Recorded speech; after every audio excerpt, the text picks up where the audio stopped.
ಏನೂ ನಿಬಂಧನೆ ಇಲ್ಲದೆ, ಏನು ಕರಾರಿಲ್ಲದೆ ಫಸ್ಟ್ ಗೇಟ್ ಓಪನ್ ಮಾಡಿ ನಾವು ಡಕಾಯಿತರಲ್ಲ, ಕಳ್ಳರಲ್ಲ, ನಾವು ಯಾವುದೇ ರೀತಿಯಾದಂಥ ಏನೂ ಒಂದು ಕೆಟ್ಟ ಕೆಲಸಗಳನ್ನು ಮಾಡೋದಿಲ್ಲ.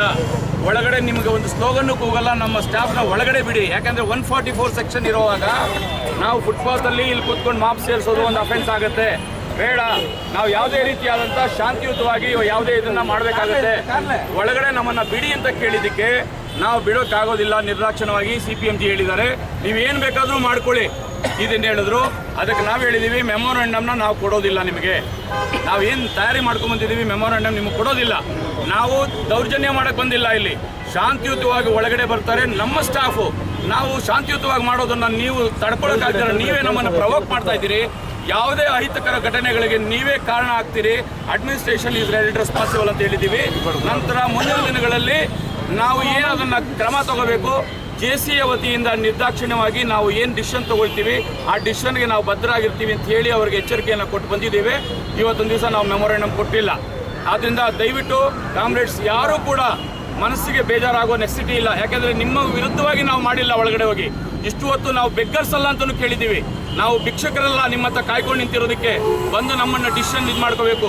ಅವ್ರು ಹೇಳ್ತಾರೆ ನಿಮ್ಮನ್ನು ಕನ್ಸಲ್ಟ್ ಮಾಡ್ದಿರೋ ನಾನು ಯಾವುದನ್ನು ತಗೊಳ್ಳಲ್ಲ, ಯಾವುದನ್ನು ಇಂಪ್ಲಿಮೆಂಟ್ ಮಾಡೋಕ್ಕೆ ಹೋಗಲ್ಲ. 31ರವರೆಗೂ ಟೈಮ್ ಕೊಡಿ, ನಂತರ ಮಾಡ್ತೀನಿ. 31ರೊಳಗಡೆ ನೀವು ಇಂಪ್ಲಿಮೆಂಟ್ ಮಾಡಿಬಿಡ್ತೀರಾ ಅಂತ ಕೇಳಿದ್ದೀನಿ. ಅದಕ್ಕೋಸ್ಕರ ಇಲ್ಲ, ನಾವು ಮಾಡೋದಿಲ್ಲ. ನಾವು ಖಂಡಿತವಾಗ್ಲೂ ನಿಮ್ಮನ್ನು ಕನ್ಸಲ್ಟ್ ಮಾಡಿ ನಿಮ್ಮ ಆಗುವಗಳು ನೋಡಿಕೊಂಡು ನಾವು ಅದನ್ನು ಪ್ರಯತ್ನ ಮಾಡ್ತೀವಿ, ಏನೇ ತೀರ್ಮಾನ ತಗೊಳ್ತೀವಿ ಅಂತ ಹೇಳಿದ್ರು. ಆದರೂ ನಮಗೆ ಅವ್ರ ನಂಬಿಕೆ ಇಲ್ಲ ಅವ್ರ ಮೇಲೆ. ಆದ್ದರಿಂದ ನಾಳೆ ಸಂಜೆ ಸಾಯಂಕಾಲ RMSನಲ್ಲಿ ಯಥಾಸ್ಥಿತಿ ಎಮರ್ಜೆಂಟ್ JCAನ ನಾವು ಕರೆದಿದ್ದೀವಿ. ದಯವಿಟ್ಟು RMSನಲ್ಲೇ ದಯವಿಟ್ಟು ಅಲ್ಲಿ ಎಲ್ಲರೂ ಬನ್ನಿ, ತಮ್ಮ ತಮ್ಮ ಸಲಹೆಗಳನ್ನು ಕೊಡಿ. ಮುಂದಿನ ಕ್ರಮ ಯಾವ ರೀತಿ ಹಂತವಾಗಿ ನಾವು ತಗೋಬೇಕು, ಇವರ ಬಗ್ಗೆ ಪ್ರತಿಭಟನೆ ವ್ಯಕ್ತಪಡಿಸಬೇಕು ಅನ್ನೋದನ್ನು ನಿರ್ಧಾರ ಮಾಡಿ ಮುಂದಿನ ದಿನಗಳಲ್ಲಿ ನಮ್ಮ ಕಾರ್ಯಕ್ರಮವನ್ನು ಹಮ್ಮಿಕೊಳ್ಳೋಣ.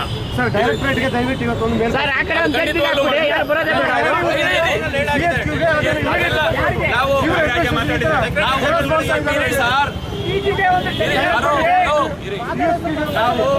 ಏನು ಜಾಯಿಂಟ್ ಮೆಮೊರಾಂಡಮ್ ಅಲ್ಲಿ ಎಲ್ಲ ಸಿಗ್ನೇಚರ್ ಮಾಡಿಸಿದೀವಿ, ಆ ಸಿಗ್ನೇಚರ್ ಮಾಡಿರೋ ಜಾಯಿಂಟ್ ಮೆಮೊರಾಂಡಮ್ನ ಎಲ್ಲ ಫೆಡರೇಷನ್ಗಳಿಗೂ ಕಳಿಸ್ತಾ ಇದ್ದೀವಿ, ಫ್ಯಾಕ್ಸ್ ಮುಖಾಂತರ ಕಳಿಸ್ತಾ ಇದ್ದೀವಿ. ಅವರು ಡೈರೆಕ್ಟ್ರೇಟ್ನಲ್ಲಿ ಏನು ಮಾತಾಡಿ ಏನು ತೀರ್ಮಾನ ತಗೊಳ್ತಾರೋ ಅದರ ಬಗ್ಗೆ ಅವ್ರನಿಗೆ ನಮಗೆ ನೆಕ್ಸ್ಟ್ ನಾಳೆನೇ ಇಲ್ಲ ನಾಡೋದ್ರೊಳಗಡೆ ನಮಗೆ ಮೆಸೇಜ್ ಕೊಡ್ತಾರೆ. ನಾಳೆ ಮೀಟಿಂಗ್ನಲ್ಲಿ ಎಲ್ಲ ಡಿಸಿಷನ್ ತಗೊಳ್ಳೋಣ ಅಂತ ತಮ್ಮಲ್ಲಿ ಶಾಂತಿಯುತವಾಗಿ ಕೈ ಮುಗಿದು ಕೇಳ್ಕೊಳ್ತೀನಿ. ಯಾವುದೇ ವಿಧವಾದ ಅಹಿತಕರ ಘಟನೆಗಳಿಗೆ ಅವಕಾಶ ಸಿಗಬಾರ್ದು. ದಯವಿಟ್ಟು ಇಲ್ಲಿಂದ ನಾವು ಡಿಸ್ಪರ್ಸ್ ಆಗಿ ನಮ್ಮ ರಿಕ್ವೆಸ್ಟ್, ನೀನು ಮೆಮೊರಾಂಡಮ್ ತಗೊಳ್ದೇ ಇದ್ರೇನು ಪರವಾಗಿಲ್ಲ, ನಮ್ಮ ಎಂಪ್ಲಾಯೀಸ್ನ ನೀನು ಗೇಟ್ ಒಳಗಡೆ ಬಿಡಬೇಕು. 144 ಸೆಕ್ಷನ್ ಇದೆ, ಅಸೆಂಬ್ಲಿ ನಡೀತಾ ಇದೆ ಅಂತ ಹೇಳಿದ್ರೇನು ನಾನು ಒಳಗಡೆ ಅಲವೇ ಮಾಡಲ್ಲ. ಕರ್ನಾಟಕ ಪೀಪಲ್ ಯಾವತ್ತೂ ಅನ್ಟುವರ್ಡ್ ಇನ್ಸಿಡೆಂಟ್ಸ್ಗೆ ಜಾಗ ಕೊಟ್ಟಿಲ್ಲ. ನಾವು ಯಾವುದು ಆ ಥರ ನಡೆಸೋದಿಲ್ಲ. ಸುಮಾರು ಡೆಮಾನ್ಸ್ಟ್ರೇಷನ್ಸು ಇನ್ಸೈಡ್ ದ ಕಾಂಪೌಂಡೇ ನಡೆದಿದೆ. ಇದು ಫಸ್ಟ್ ಡೆಮಾನ್ಸ್ಟ್ರೇಷನು. ಔಟ್ಸೈಡ್ ದ ಗೇಟ್ ಇದೆ ಅಂತ ರಿಕ್ವೆಸ್ಟ್ ಮಾಡ್ಕೊಂಡ್ರೆ ನಾವು ಕರ್ನಾಟಕ ಪೀಪಲ್ ಆ ಥರ ಇಲ್ಲ ಅಂತ ಹೇಳಿದ್ರೆ ನೀವು ಕರ್ನಾಟಕ ಪೀಪಲ್ ಏನು ಬೇಕಾದ್ರೆ ಮಾಡ್ಕೊಳ್ಳಿ ಅಂತ ಹೇಳಿದ್ರೆ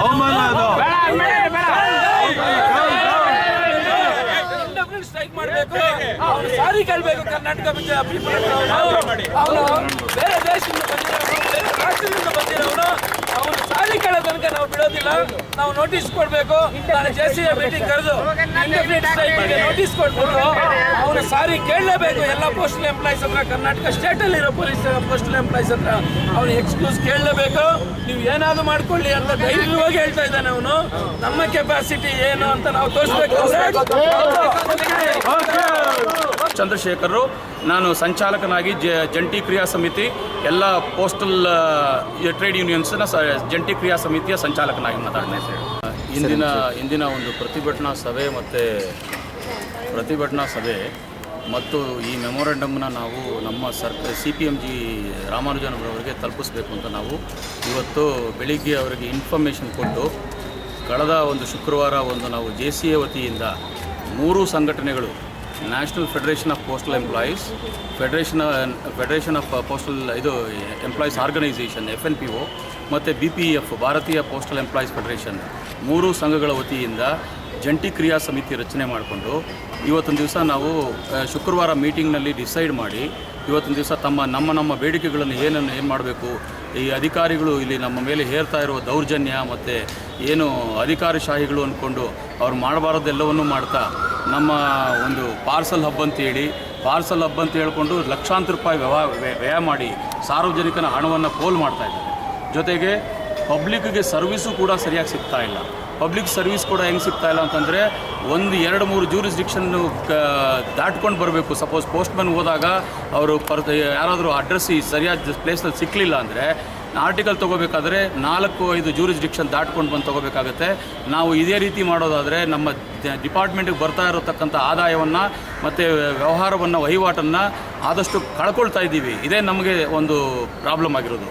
ಅದೇ ರೀತಿ ನಮ್ಮ ಬೆಂಗಳೂರನ್ನ ಚನ್ನಪಟ್ಟಣ ಮತ್ತು ರಾಮನಗರನ ಬೆಂಗಳೂರು ರಾಜಧಾನಿ ಒಂದು ನಗರಕ್ಕೆ ಸೇರ್ಪಡೆ ಮಾಡಬೇಕು ಅಂತ ಯಾರನ್ನೂ ಕನ್ಸಲ್ಟ್ ಮಾಡದೆ, ನಮ್ಮ ಯೂನಿಯನ್ ಸ್ಟಾಫ್ ಸೈಡ್ನ ಯಾರನ್ನೂ ಕನ್ಸಲ್ಟ್ ಮಾಡದೆ ಏಕಾಏಕಿ ನಿರ್ಧಾರಗಳು ತೊಗೊಂಡು ಕೆಟ್ಟ ನಿರ್ಧಾರಗಳು ತೊಗೊಂಡು ಆಫೀಸರ್ಸ್ ಒಳ್ಳೆಯದಾಗೋಕ್ಕೋಸ್ಕರ ಮತ್ತು ನಮ್ಮ ಏನು ಕಾರ್ಮಿಕ ವರ್ಗಕ್ಕೆ ಭಾರಿ ಅನಾನುಕೂಲ ಮಾಡೋದ್ರ ರೀತಿಯಿಂದ ಅವರು ನಮ್ಮನ್ನು ಭಾಳ ಕೆಳಮಟ್ಟದಲ್ಲಿ ನೋಡ್ಕೊಳ್ತಾ ಇದ್ದಾರೆ. ಇವತ್ತು ಮೆಮೊರಂಡಮ್ ಕೊಡೋಕ್ಕೆ ಬಂದರೆ ನಾವು ನಮ್ಮ ಜನಗಳೆಲ್ಲ ನಮ್ಮ ಸ್ಟಾಫ್ ಎಲ್ಲ ಬಂದರೆ ಗೇಟನ್ನು ಬಾಗಿಲಾಕ್ಕೊಂಡು ಹೊರಗಡೆ ರೋಡ್ನಲ್ಲಿ ನಿಲ್ಲಿಸ್ಕೊಂಡು ಪೊಲೀಸರಿಗೂ ನಮಗೂ ಸಂಘರ್ಷಣೆ ಮಾಡೋದಕ್ಕೆ ಅವಕಾಶ ಮಾಡೋಕ್ಕೆ ಅವರೇ ಕಾರಣಕರ್ತರಾಗಿದ್ದಾರೆ. ಇವತ್ತು ಈ ಲಾ ಆ್ಯಂಡ್ ಆರ್ಡರ್ ಸಿಚುವೇಷನ್ಗೆ ಏನಾದರೂ ಹೆಚ್ಚು ಕಮ್ಮಿ ಆದರೆ ಇಡೀ ಅಡ್ಮಿನಿಸ್ಟ್ರೇಷನ್ನೇ ಕಾರಣ. ಈ ಮೂಲಕ ನಾನು ತಿಳಿಪಡಿಸ್ತೇನೆ ಮತ್ತು ಎಚ್ಚರಿಕೆಯನ್ನು ಕೊಡ್ತಾ ಇದ್ದೀನಿ ಅಡ್ಮಿನಿಸ್ಟ್ರೇಷನ್ಗೆ. ಇನ್ನೂ ಇವತ್ತು ಇಷ್ಟು ಗಂಟೆ ಆದರೂ 4 ಗಂಟೆಗೆ ಬಂದವರು ಈ 5 ಗಂಟೆ 5:15 ಆಗ್ತಾಯಿದ್ರು ಕೂಡ ನಮ್ಮನ್ನು CPMG ರಾಮಾನುಜನ್ ಅವರು ನಮ್ಮನ್ನು ಭೇಟಿ ಮಾಡೋಕ್ಕೂ ಕೂಡ ಸೌಜನ್ಯತೆ ಇಲ್ಲದೆ ಅವರು ಗೇಟನ್ನು ಕೂಡ ಓಪನ್ ಮಾಡದೆ ನಮ್ಮ ಸ್ಟಾಫ್ ಎಲ್ಲ ಹೊರಗಡೆ ನಿಂತಿದ್ದಾರೆ ಫುಟ್ಪಾತ್ನಲ್ಲಿ. ನಾವು ಯಾವುದೇ ರೀತಿಯಾದ ಕಾರ್ಮಿಕರೇ ಹೊರತು ಸಂಘಟಿತ ಕಾರ್ಮಿಕರು ಮತ್ತು ನಾವು ಶಿಸ್ತಿನ ಸಿಪಾಯಿಗಳು. ಆದರೆ ನಾವು ಡಕಾಯಿತರ ಥರ ನಮ್ಮನ್ನು ನೋಡಿಕೊಂಡು ಎಲ್ಲ ಕಡೆಯಿಂದ ಬಂದ್ ಮಾಡಿಕೊಂಡು ಬೀಗ ಹಾಕ್ಕೊಂಡು ಜಡಿದಿದ್ದಾರೆ. ಇದನ್ನು ನಾವು ತೀವ್ರವಾಗಿ ಖಂಡಿಸ್ತೀವಿ. ಮುಂದಿನ ದಿನಗಳಲ್ಲಿ ಇನ್ನೂ ಹೆಚ್ಚಿನ ಒಂದು ಪ್ರತಿಭಟನೆಯನ್ನು ವ್ಯಕ್ತಪಡಿಸ್ತೀವಿ. ಇನ್ನೂ ಹಲವಾರು ಕಾರ್ಯಕ್ರಮಗಳನ್ನು ಹಾಕ್ಕೊಳ್ತೀವಿ ಇದೇ ರೀತಿ ಮುಂದುವರೆದಲ್ಲಿ. ಮ್ಯೂಸಿಯಂ ರೋಡ್ನಲ್ಲಿರುವಂಥ ಈಸ್ಟ್ ಡಿವಿಷನ್ನ ಡಿವಿಷನಲ್ ಆಫೀಸ್ ಹೊಂದಿದೆ. ಅದು 100 ವರ್ಷಗಳ ಒಂದು ಹೆರಿಟೇಜ್ ಬಿಲ್ಡಿಂಗ್ ಇದೆ. ಅದನ್ನು ತಮ್ಮ ಸ್ವಾರ್ಥಕ್ಕೋಸ್ಕರ ಆ ಹೆರಿಟೇಜ್ ಬಿಲ್ಡಿಂಗ್ನಲ್ಲಿದ್ದಂಥ ಡಿವಿಷನಲ್ ಆಫೀಸನ್ನು ಬೇರೆ ಕಡೆಗೆ ಶಿಫ್ಟ್ ಮಾಡಿ ವರ್ಗಾವಣೆ ಮಾಡಿ ಮತ್ತು ಅಲ್ಲಿದ್ದಂಥ ಫಾರಿನ್ ಪೋಸ್ಟನ್ನು GPOಗೆ ತಂದು ಹಾಕಿ ಅದನ್ನು ಇರೋವಂಥ ಹೆರಿಟೇಜ್ ಬಿಲ್ಡಿಂಗ್ನ ತಮ್ಮ ಕ್ವಾರ್ಟರ್ಸ್ಗೋಸ್ಕರ ಬಳಕೆ ಮಾಡ್ಕೊಳ್ಳೋಕ್ಕೋಸ್ಕರ ಅವರು ಒಂದು ಎಲ್ಲ ಮಾರ್ಪಾಡನ್ನು ಮಾಡ್ಕೊಂಡಿದ್ದಾರೆ. ಅದರಿಂದ ಲಕ್ಷಾಂತರ ರೂಪಾಯಿಗಳು ವ್ಯಯ ಆಗ್ತದೆ. ಗೌರ್ಮೆಂಟ್ಗೂ ಕೂಡ ಪಬ್ಲಿಕ್ ಮನಿ ಎಲ್ಲ ಒಂದು ಎಕ್ಸ್ಚೆಕರ್ಗೆ ಲಾಸ್ ಆಗ್ತದೆ. ಇದರಿಂದ ನಮಗೆ ಅದನ್ನು ಕೂಡ ಒಂದು ನಮ್ಮ ಮನಸ್ಸಲ್ಲಿ ಕೆಟ್ಟ ಪರಿಣಾಮ ಬೀರಿದೆ. ಎಲ್ಲ ಸ್ಟಾಫು ಕೂಡ ಕಂಗೆಟ್ಟಿದ್ದಾರೆ. ಆಮೇಲೆ ಮಲ್ಲೇಶ್ವರಂ ಪೋಸ್ಟ್ ಆಫೀಸು ರೂಲ್ ಪ್ರಕಾರ ಹೇಳಬೇಕು ಅಂತಂದರೆ 2.5 ಕಿಲೋಮೀಟರ್ ಒಳಗಡೆ ಸರೌಂಡಿಂಗ್ನಲ್ಲಿ ನಮಗೆ ಒಂದೊಂದು ಡೆಲಿವರಿ ಆಫೀಸ್ ಇರಬೇಕು. ಪ್ರತಿಯೊಬ್ಬ ಒಂದು ಡೆಲಿವರಿ ಜೂರಿಡಿಕ್ಷನಲ್ಲಿ ಎಲ್ರಿಗೂ ಅಂಚೆ ಬಟವಾಡೆ ಮಾಡಬೇಕು, ಎಲ್ಲ ಸೇವೆಗಳು ಸಿಗಬೇಕು ಅಂದರೆ ಕಾನೂನು ಇದೆ, ಗೌರ್ಮೆಂಟ್ ಆರ್ಡರ್ ಇದೆ. 2.5 ಕಿಲೋಮೀಟ್ರಲ್ಲಿ ಮಾತ್ರ ಇರಬೇಕು ಅಂತ, ಒಳಗಡೆ ಇರಬೇಕು ಅಂತ.